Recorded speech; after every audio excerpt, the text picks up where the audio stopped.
One of the most important elements in any Zelda game, especially 3D, is the dungeons. These unique and puzzle-focused areas are many people's favorite thing about the series, myself included, and up until Breath of the Wild, they were arguably what Zelda was about the most. But not every 3D Zelda game has had good dungeons all the way through, and the quality of dungeons in the Zelda series in general has never really been that consistent. So I thought it would be interesting to ask, which 3D Zelda game actually has the best dungeons? In this video, we're going to be going over each of these games in order of how good the dungeons were, with the criteria being the puzzles, the atmosphere, and of course, the bosses. Let's start by talking about the 3D Zelda game with the worst dungeons, Breath of the Wild.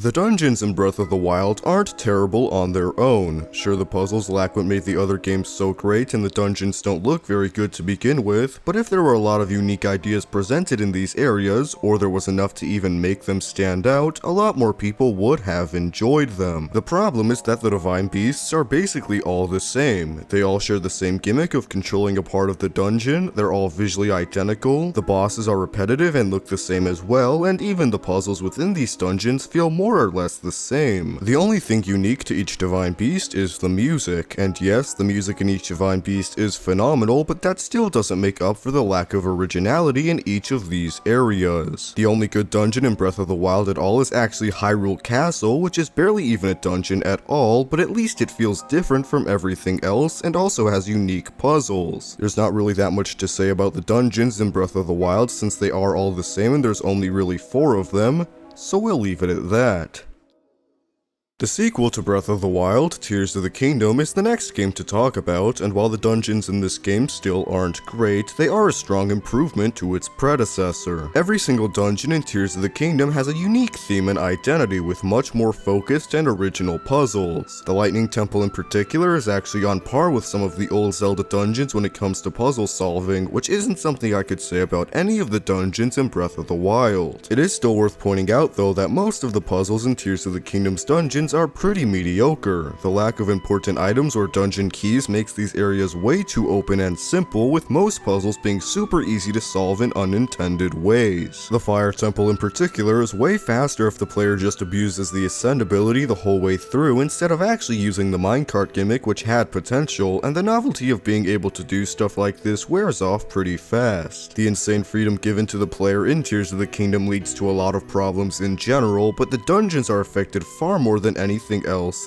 for sure. It's nearly impossible to have a lot of clever and well-crafted puzzles when the player can break the game in a million different ways, and this is definitely something that the dungeons in Tears of the Kingdom suffer from. Where the dungeons in this game really stand out to me is not the puzzles at all, but rather the music and the atmosphere, which is incredible and far superior to anything from Breath of the Wild's dungeons. The way the music evolves throughout some of these dungeons is phenomenal, and even on their own I would say that Tears of the Kingdom has some of the best dungeon songs in the entire Zelda series. The themes and ideas behind the different dungeons are incredible as well, even beyond the music. The Wind Temple is a giant spectacle and the build up to it is climactic and amazing. The Lightning Temple is a mysterious and creepy pyramid, the Fire Temple is a giant beautiful structure hidden in the underworld, and the Water Temple is peaceful and serene. I was really impressed by the feeling of these dungeons when I first reached them, and while the puzzles were definitely disappointing, a lot of the music and ideas surrounding these places definitely made up for it. Another thing that the dungeons in Tears of the Kingdom did far better than its predecessor was the boss fights, which are actually pretty good. Most of the boss fights in this game are not the best, Queen Gibdo and Magdarock in particular are pretty mediocre all things considered, but the other dungeon bosses in Tears of the Kingdom are actually not bad at all. Marbled Goma was an interesting throwback with pretty decent gameplay and a great design. Colgera is possibly the best dungeon boss in the entire Zelda series, with one of the best songs in any video game as well, and Ganondorf in Tears of the Kingdom is still my favorite boss fight in the whole franchise. Tears of the Kingdom may not have the most consistent quality across its bosses, but the standouts are incredible, and all things considered, they're still pretty good overall. As a whole, I think that the dungeons in Tears of the Kingdom are just okay. The puzzles are definitely where these dungeons falter the most, but they still have great music, decent bosses, and awesome ideas behind them. The next dungeons we're going to be talking about are from the Wind Waker. These dungeons are pretty interesting because despite being on a much stronger console with a lot more opportunities than Ocarina of Time or Majora's Mask, the puzzles in the Wind Waker are arguably a lot simpler and easier than they were in either of those two games. The first dungeon in particular, Forsaken Fortress, is very uncomplicated and disappointing. Instead of having thoughtful puzzles that teach the player how dungeons really work, as should be the case for the first dungeon, the Forsaken Fortress is really just one large stealth level with barely any real puzzles. Even the later dungeons in the Wind Waker, such as Ganon's Tower or the Wind Temple, are relatively easy to solve in a short amount of time, and I would argue that the Earth Temple is the only complicated and clever dungeon in the entire game. Of the 5 traditional 3D Zelda games, this one is definitely the most disappointing when it comes to the puzzle solving, and there's not much else to say. While the Wind Waker might have some of the most lackluster puzzles in the entire series, that doesn't take away from the atmosphere of these dungeons, which are handled a lot better. The variety in themes throughout the Wind Waker's dungeons is great, with every single one of them feeling like a completely unique and new area, and unlike the N64 Zelda games, Wind Waker looks good enough for the visuals to strongly enhance the experience. The biggest problem when it comes to the atmosphere of Wind Waker's dungeons is definitely the music, which feels very empty and lacks any personality, and for a game praised so heavily for its great soundtrack, the music in Wind Waker's dungeons should have been a lot more impressive than it was. It feels like a lot more effort was put into Wind Waker's music during the end of the dungeons, the boss fights. The best thing about Wind Waker's dungeons by far is its bosses, which are all consistently very good. Even the worst boss fights in the game, such as Kaladimos or Jalhala, aren't bad by any means, and all of the other boss fights in this game are exceptional for the series. Godon, Helmarok King, Ganondorf, and Molgera are all 10 out of 10 boss fights with fantastic music, great gameplay, and incredible designs. If there were more dungeons and bosses in the Wind Waker, there would be a strong argument for this game having the best boss lineup in the entire Zelda series, and like I said earlier, they're definitely the best things about Wind Waker's dungeons. As a whole, I think that Wind Waker had its moments and the boss fights were fantastic, but the dungeons were definitely a step down from the games that came before it. The puzzles are very simple and repetitive, the music is underwhelming, and there are still fewer dungeons than usual. They're still better than the dungeons in Tears of the Kingdom, of course, but they're nothing special.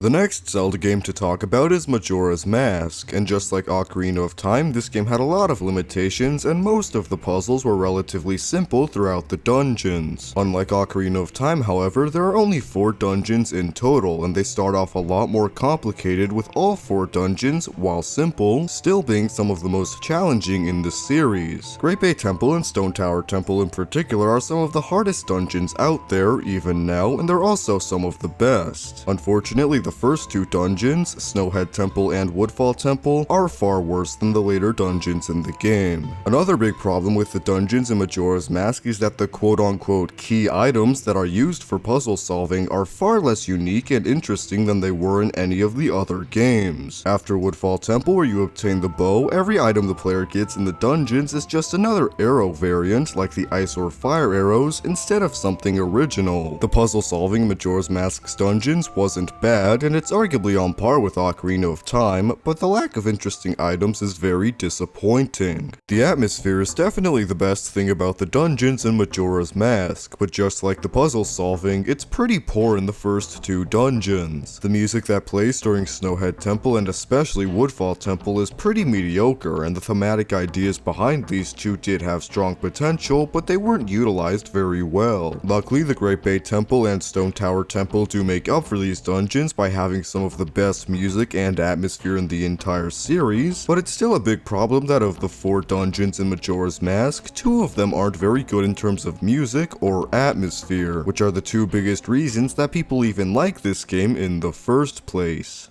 The last thing to mention is the boss fights, and just like many Zelda games, they aren't exceptional in many ways, but I would actually argue that the boss fights in Majora's Mask are far worse than average and straight up bad. Goat is the only good boss fight in the entire game, and while he is one of the most enjoyable bosses in the entire series, he can't make up for the other 3 bosses in Majora's Mask being super unimpressive. Ottawa from Woodfall Temple wasn't bad, but the boss fight was super basic and lacked anything memorable. York is way too difficult compared to the rest of the bosses in the game or really the series, and Twin Mold was a phenomenal idea that was poorly executed and far too slow. I am speaking for Majora's Mask on the N64 because I haven't played it on the 3DS, but from what I've heard, the boss fights are even worse in Majora's Mask 3D, so it doesn't seem like there's any silver lining here. Overall, the dungeons in Majora's Mask weren't the worst, but they lacked interesting items, a couple of them lacked good music, the boss fights were bad, and there weren't enough dungeons in the game to make up for the bad ones. Let's move on from Majora's Mask now, and start talking about its predecessor.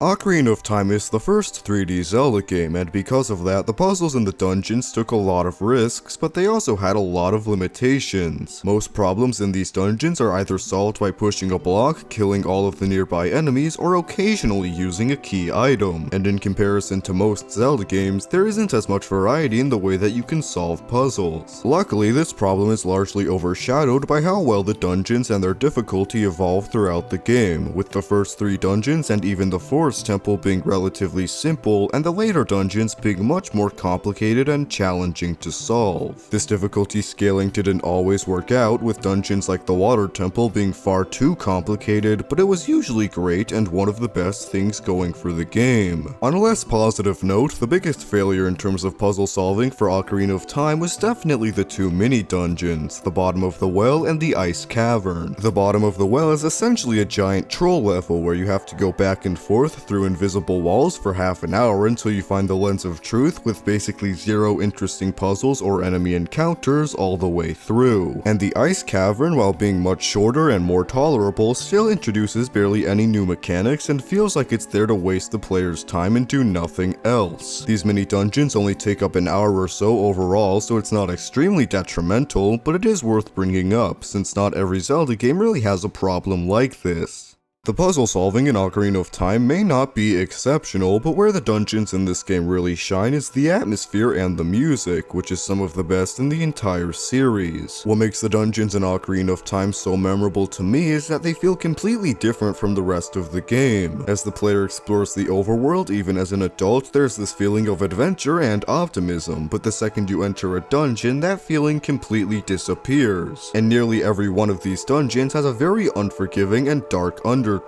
Even with the dated N64 graphics, I would say that the dungeons are visually great and fit their respective areas perfectly, and it's no secret that the soundtrack in Ocarina of Time is one of the best in any video game. As a whole, the dungeons in Ocarina of Time may not have the best puzzles, but they do have truly exceptional music and some of the best atmosphere in the entire series. These dungeons aren't the worst or even close, but they certainly aren't the best. Getting close to the end here, Twilight Princess is the next game we're going to talk about, and without wasting any time, the dungeons in this game are far more intricate and complicated than any of the previous games we've talked about. This is probably because Twilight Princess had way better item variety, which allowed for good puzzles, but also, the developers clearly cared a lot more about dungeons in this game than any of the others. The reason this game's predecessor, The Wind Waker, had such weak puzzles compared to the N64 Zelda games was likely because the game was rushed and they didn't have time to experiment with anything. But with Twilight Princess, the developers had all of the building blocks from the N64 Zelda games and The Wind Waker, with a lot more time to experiment with new elements and polish up the pre-existing ones. As important as the puzzles are for dungeons, however, I would honestly say that what makes Twilight Princess and its dungeons stand out so much more is the atmosphere and the themes. The music for every single one of these areas is fantastic, arguably even better than it was in Ocarina of Time, and while people might not like the more realistic approach to the art style in this game, nobody can deny that a lot of the dungeons look incredible. What's so great about these different areas at the end of the day is the way that they seamlessly fit into the world and feel like they could be in the game even if they weren't a dungeon. Snow Peak Ruins is an old, broken down mansion, the Arbiter's Grounds is a deadly abandoned prison, and the City in the Sky is a giant civilization for the creatures living above the world. In the previous Zelda games, there was always an obvious this disconnect between the overworld and a dungeon. It was like switching between an adventure game and a dungeon crawler every time you came into one of these areas, and Twilight Princess was the first game that really got the balance perfectly right. The dungeon variety in this game is also the best it gets for the franchise, with the game having a total of 9 dungeons which all feel completely different from one another, and all things considered, Twilight Princess probably has the best dungeon atmosphere and world building in the entire Zelda series. The last thing to talk about when it comes to these dungeons are the boss fights, which just like the puzzles and the atmosphere were handled incredibly. Not only are these boss fights better in terms of gameplay compared to the games that came before it, but they're also far more climactic. The music is oftentimes intense and dramatic, the settings for some of these bosses are phenomenal, and every boss feels more like a spectacle than anything else. You go from fighting a giant skeleton to an evil yeti controlling the terrain around you to a big spider in a dark room to a dragon in the stormy sky, all in a row. With these bosses, it's always something new and it's always something impressive, which can honestly be said for the dungeons in general. The dungeons in Twilight Princess have some of the best puzzles in the series, possibly the best themes and designs, some of the best and most intense boss fights, and as a whole, these dungeons are fantastic.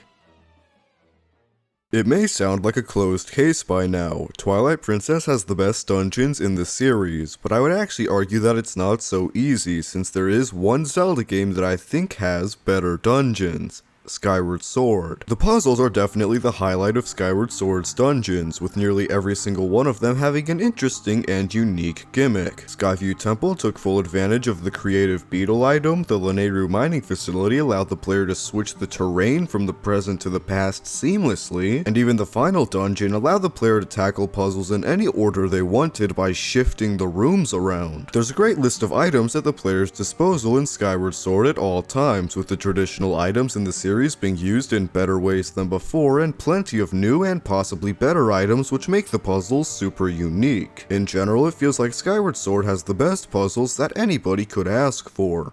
It isn't just the puzzles that make these dungeons the best though. Skyward Sword has the best dungeon music in any Zelda game by far, along with incredibly unique themes and ideas. Just like in Twilight Princess, these dungeons all felt like they could have been in the world no matter what, and they improved on the world building tremendously. But unlike Twilight Princess, the themes and environments presented in Skyward Sword's dungeons are completely new and unlike anything else. Skyview Temple, the Ancient Cistern, and Skykeep in particular are super unique dungeons in the way they look, play, and sound, which is something that was missing a little bit in Twilight Princess. I feel like I've wasted your time talking about different atmospheres in dungeons long enough, so let's move on to the last reason I think Skyward Sword has the best dungeons: the bosses. There's no other way to put it. Skyward Sword has the best bosses in the entire Zelda series. From the music, to the gameplay, to even the visuals, this game's boss fights are far beyond anything else. The motion controls allowed for a lot more combat opportunities during these boss fights compared to the other games, which was taken advantage of by the developers greatly. These bosses are also considerably harder and more complicated than the rest of the bosses in the franchise, but they're still relatively simple and super enjoyable. On a broader scale, I would say that the dungeons in Skyward Sword are the best, because there's simply nothing they lack. The puzzles are the best it gets, the music and the atmosphere is better than anything else in the series, and even if you hate Skyward Sword, you have to admit that these dungeons are phenomenal. That's unfortunately the end of this video, so make sure to subscribe to the channel and watch this other one considering you clearly liked the content, and I'll see you next time. Goodbye.